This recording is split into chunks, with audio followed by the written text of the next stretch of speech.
Yo, jour d'entraînement 2890. On est une semaine après les championnats du monde d'Aerox qui se sont pas trop mal passés pour ma part, mais j'aurais espéré faire mieux.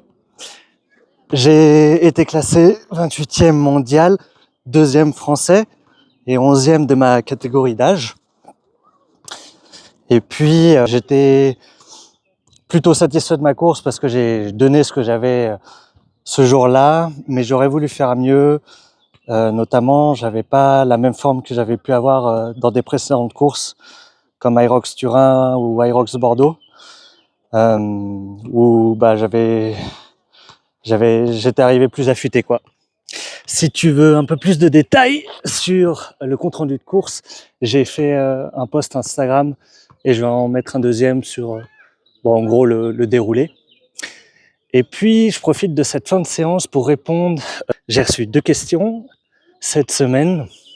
Et la première, c'était quel serait mon programme si j'orientais la période qui vient en hypertrophie. Alors, actuellement, c'est pas ce que je vais faire. Et en fait, j'ai jamais vraiment programmé mes séances pour faire on va dire, ma saison pour faire de l'hypertrophie. Notamment là, parce que je vais préparer des ultras cet été, notamment le Wildschrubel pour fin septembre, pour mi-septembre. Donc ça serait pas vraiment compatible. Mais supposons que c'était mon objectif. La personne demandait comment je programmerais, on va dire l'été, les mois à venir. Et je partirais sur une préparation de 12 semaines, je pense. On va commencer par l'échelle macro, puis on ira peut-être un peu plus en détail.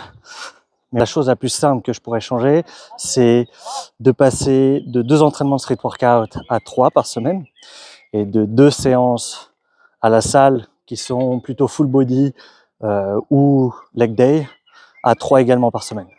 Donc ça serait simplement d'augmenter la fréquence d'entraînement. Et puis je pense que je garderai principalement les mêmes exercices parce que j'ai une préférence pour les exercices que je fais, que ça soit en street workout, donc traction, dips, les pompes, puis à la salle les fentes, les squats. Voilà, donc tout ce qui est un peu ce qui permet de regrouper plusieurs groupes musculaires. Et en termes de séries et de répétitions, je ferai 3 à 5 séries par exercice. Et les répétitions, je pense que je commencerai avec une charge qui me permet de faire 25 répétitions à l'échec sur toutes les séries. Donc au début, je serai pas à l'échec, mais à la dernière série, quand je fais ma 25e, je suis à l'échec. Et puis ensuite, petit à petit, j'augmenterai la charge. Par exemple, en street workout, je me lesterai. Ou pour les séances jambes, j'augmenterai le poids. De sorte à diminuer mon nombre de répétitions pour atteindre l'échec jusqu'à 8. Donc en gros, je pars de 25. Et puis à la fin, on va dire après un bloc par exemple, si je fais un cycle de 4 semaines dans ma période de 12 semaines, à la 4e semaine, je serai à 8 répétitions. Pourquoi ? Parce que j'aime bien du coup varier le nombre de répétitions. C'est aussi important d'augmenter la charge pour regrouper toutes les fibres musculaires si tu vises l'hypertrophie. Et en temps de récup, par contre, donc j'enregistre pas exactement le temps de récup, mais j'enregistre le temps de la série plus la récupération. Ça va varier entre 2 minutes et 4 minutes pour les exos où je charge le plus lourd. Du coup, 4 minutes, ça va être par exemple 1 minute pour faire la série, plus 3 minutes de récup. Généralement, j'aime pas trop ça et c'est pour ça que je fais pas l'hypertrophie. J'aime bien avoir une récupération qui est active, où je vais faire quelque chose d'autre. J'aime pas trop me reposer en général pendant mes séances de sport. Même si, voilà, il y a des séances qui sont faites pour être à intensité plus basse, ça je l'ai fait. Mais pour tout ce qui est salle ou street workout, par contre, mes temps de récup, généralement, c'est ou bien ils sont courts, ou bien c'est des temps de récup où je fais un autre exercice en superset. Voilà, globalement. Du coup, si je récapitule, ça serait une période de 3 mois, 12 semaines, que je découpe en 3 blocs de 4 semaines, où je pars avec des séries à 25 répétitions, je descends en série à 8 répétitions, puis je recommence. Je dis pas que c'est forcément la méthode optimale, mais je pense que c'est celle qui me conviendrait le mieux pour ma façon de travailler et puis parce que je pense que ça marcherait pas trop mal en ce qui me concerne. Voilà. Et si ensuite je vais refaire une nouvelle période, par exemple de 12 semaines, au lieu de passer cette fois par exemple de 3 séances par semaine à 4 par semaine, avec les mêmes exercices, je passerai peut-être à 4 séances par semaine, mais par contre j'ajouterai des exercices que j'ai pas.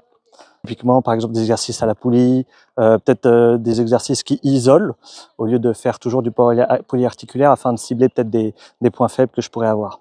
Maintenant, de nouveau, c'est pas ce que je fais, parce que c'est pas ma façon de m'entraîner, parce que j'ai d'autres objectifs. Là, je vais passer sur de l'ultra-endurance qui va me demander de faire un gros volume d'entraînement encore et toujours, mais du coup, je vais pas pouvoir mettre l'emphase sur les entraînements à la salle ou le street workout, même si je vais continuer de m'entraîner régulièrement de ce côté-là. Et puis, qu'est-ce que je voulais dire d'autre? Donc, on a parlé des séries, des répétitions, des exercices. Je garderai cette structure de street workout 3 fois par semaine, salle 3 fois par semaine. Et la salle, ça serait jambes plus, par exemple, des exos que je peux pas cibler trop au street workout. Et l'autre question, c'était du coup, qu'est-ce que je ferais au niveau cardio? Là, tout dépend des objectifs. C'est-à-dire, la question, c'était comment optimiser pour une préparation en hypertrophie, pour de progresser en hypertrophie.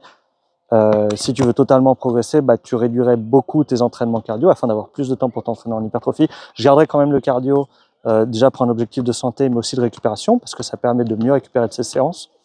Et je ferai pas de séances d'intensité en cardio, ce qui me permettrait d'arriver très fraîchement au niveau nerveux pour mes séances à la salle. Alors même si c'est pas des séances de force, c'est quand même des séances où on chargerait lourd, donc ça demande d'être nerveusement disponible pour aller à l'échec sur chacune des séries et pas de traîner une sorte de fatigue générale que pourraient entraîner les entraînements cardio.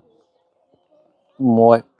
Je sais pas si je suis entré au niveau de détails que tu voulais, mais voilà. Si jamais tu avais d'autres questions à ce sujet, n'hésite pas à les poser en commentaire. J'ai peut-être oublié quelques éléments dans la question ou des détails que tu aurais souhaité avoir en plus.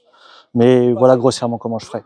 Et de nouveau, du coup, séance street workout, ça serait les tractions pronation, les tractions supination, les dips, plusieurs variations de dips, les pompes, le gainage, les fentes, et puis à la salle, pour ce qui est leg day, front squat, back squat, je garderai peut-être des exos aerox que j'aime bien, comme le sled push, pourquoi pas de la presse, j'en ai jamais trop fait, j'ai jamais fait de deadlift, mais je pense que j'en incorporerai pour une telle préparation. Et puis sûrement du curl, du jeu avec des haltères, et pourquoi pas, en plus du développé couché, j'ajouterais des développés avec haltères et du travail à la poulie. Ça serait un beau programme. Mais du coup, c'est pas ce qui est prévu. Ensuite, l'autre question, c'était quoi déjà? Ah oui, par rapport à est-ce que je fais des programmes ou du coaching? Pas pour l'instant, mais je dis jamais non, donc c'est possible qu'à l'avenir j'en fasse. Du coup, ce que je te suggère, c'est de t'inscrire à la newsletter si jamais tu es intéressé. Et puis, je pense que c'est principalement par ce canal que j'informerai si jamais j'ai quelque chose que je propose à ce niveau-là. La newsletter, elle est disponible dans ma bio Instagram. Et puis, cette personne demandait aussi autre question, comment, en gros pour l'Aerox, est-ce que je m'entraînais beaucoup en course à pied, en vélo et en natation? En course à pied, ça dépend du moment de la saison.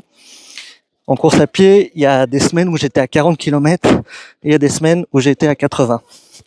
Donc ça va vraiment dépendre de où j'en suis dans ma prépa. Est-ce que je suis en train de faire la base? Est-ce que je suis en développement?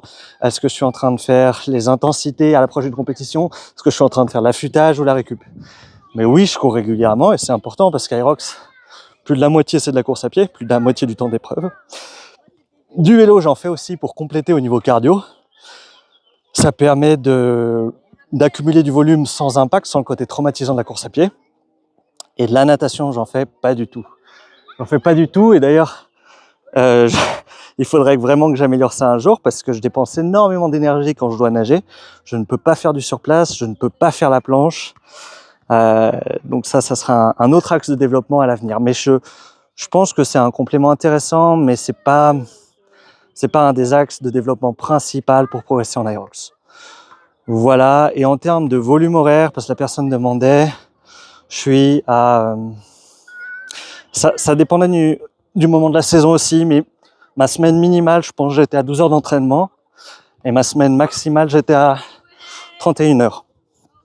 Alors 31 heures, c'était même 32 heures, c'est parce que les copains m'avaient prévu un EVG surprise, où j'étais censé me reposer, puis en fait, on a fait que de la rando, du trail, de l'intensité en côte, donc voilà, c'était pas prévu. Mais en moyenne, par exemple, pour 2023, j'étais à 20 heures d'entraînement, j'étais à un petit peu moins 18 heures d'entraînement par semaine, avec à peu près moitié cardio, moitié street workout salle, très grossièrement. Maintenant, il faut savoir qu'au cours de la saison, la répartition n'est pas forcément égale. Il y a des moments où je vais mettre plus l'emphase sur l'aérobie, des moments plus l'emphase sur les intensités, des moments plus l'emphase sur le street ou la musculation. Donc ça reste une moyenne assez globale. Et puis,